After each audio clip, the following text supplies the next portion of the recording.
Hi guys, welcome to my channel. Hope you are doing well. So today I'm gonna be talking about manhwa and webtoon with a strong sibling element to it. These manga showcase siblings that live together, work together, or travel together to accomplish a common goal.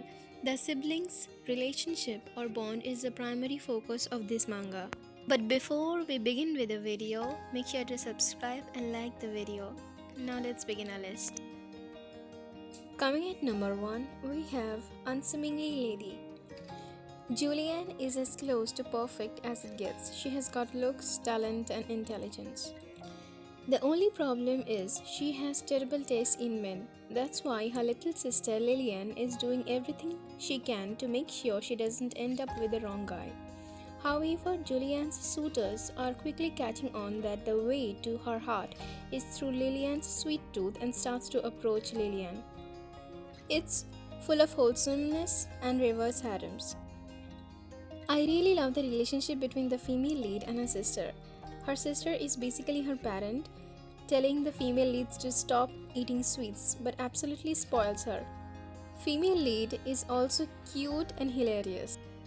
Despite being reincarnated and keeps mentioning how is 20 years old, she still acts like a spoiled brat. Art is really pretty. I also love the relationship between the sisters and I'm looking forward to see some more cuteness and fluff. The female lead does and act like how I would in this manhwa, regardless of both mental and physical age. The thing which I like the most about the main character is her expressions. Honestly, I am used to reading about doting brothers these days, so the sisterly love is like a breath of fresh air. Coming at number 2, we have If You Touch My Little Brother, You Are All Dead. Our main character fell out of bed, and when she opened her eyes, she had possessed a character in Asterion of a Blue Starry Night, a cliché BL novel with passion, fantasy, drama, and angst. Plus, she was Rosalette, the older sister of Asteron. Asteron was the protagonist and the one who committed suicide at the end of the novel. She left herself to go through the flow of events in the story. At the end of that, she went back in time to become 16-year-old Rosalette again. She thought that standing by was what she did wrong, so she raised her younger sibling finally. But she died from an outside force and returned as Rosalette once more. She changed her direction. She indulged in training herself instead of her brother. That didn't seem to work either. She had learned magic but still returned, and she had lived all the way till her graduation, but still returned. Rosalette Roxburgh, who is always returning to her 16-year-old self, is still looking for a way to die indefinitely. The female lead causes so much, it's hilarious, and the facial expressions are so funny. The characters are hilarious as hell. This is the most chaotic, most absurd otome isekai manga I have ever read, and it's absolutely perfect. The art style greatly contributes to this. Exaggerated facial features, framing, and the reactions add to the comedy, and honestly, it works. It doesn't come off as cheap or lazy, which is incredibly hard to pull off. Coming at number 3, we have I Am Worried That My Brother Is Too Gentle. The main character is reincarnated as Irene Weber, the younger sister of an aide who is suffering from overtime because of the prince who is in love and neglects his work. Irene, who was buried in work before the reincarnation and died of overwork, intends to protect her beloved brother from such a terrible thing. This story is just so cute. Irene and Benjamin's relationship, her brother, is just so precious. The misunderstandings between the siblings are so hilarious. I love it already. I am loving this story so far. The characters are getting pretty good development so far. The world building isn't much, but that's fine since there hasn't been any developments that need the world building elements. The main character is super cute. She acts like an adult inside, but she is a child to the eyes of her surroundings. The brother is your typical siscon. The prince isn't a goody two shoes who lets his status get the better out of him. So far, so good. Coming at number 4, we have the strongest characters in the world are obsessed with me. It's a story wherein the reincarnated main character Dahlia remembers her past life and that she is now in an otome game she used to play. And her brother is the future villain, thus she needs to somehow win him over enough to survive until she deflects. The female lead is very cute, kind, gentle, and patient, and funny at times.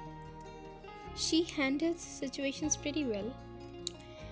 And unlike other manhwas where the male lead gets attracted to the female lead because of one gentle act, her brother isn't like that at all. He had trust issues. It took him time, like any other person who had been neglected his whole life, to open up even just a little bit. I really liked that her brother's relationship with her changed slowly, and her brother's character development is just great.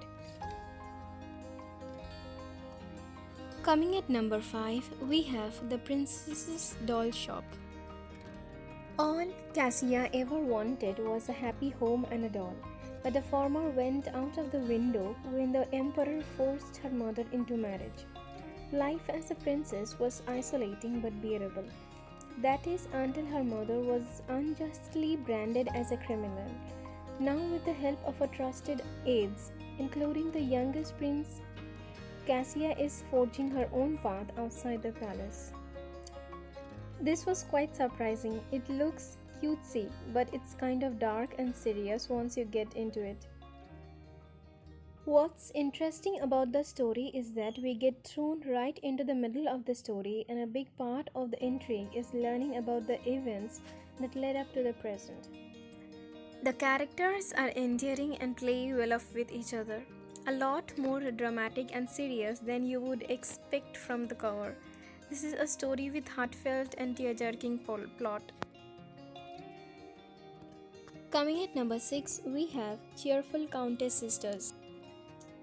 Charlotte de Perrault is a beautiful lady with a heartbreaking past.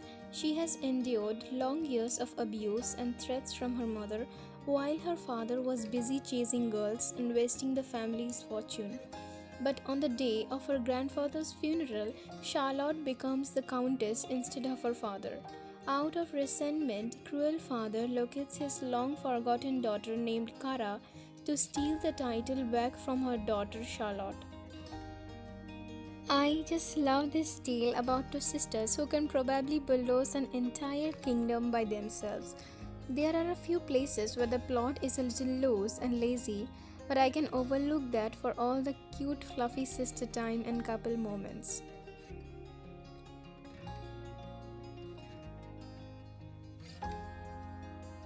Coming at number 7, we have Please Take My Brother Away. The conflicts and fights over daily trifles have never ceased between this pair of interesting siblings. The cool little sister Secundra and her funny elder brother Minoto. But as long as one of them is in need of help, the other will never stand aside and do nothing. This is hilarious. All it is about is interactions between this demonic sister and her lazy, unpopular brother. Later on, more characters join them, so they become a small group of 6, and sometimes a side character shows up, but it stays simple and funny. There are sad moments about the siblings' lives and a lot of sweet moments between them, so it always stays interesting, showing they are siblings that care about each other. Each chapter is short, so can be read during your spare time. You should definitely give this a try. Subscribe to my channel for more recommendations. Hope you guys have a good day. See ya!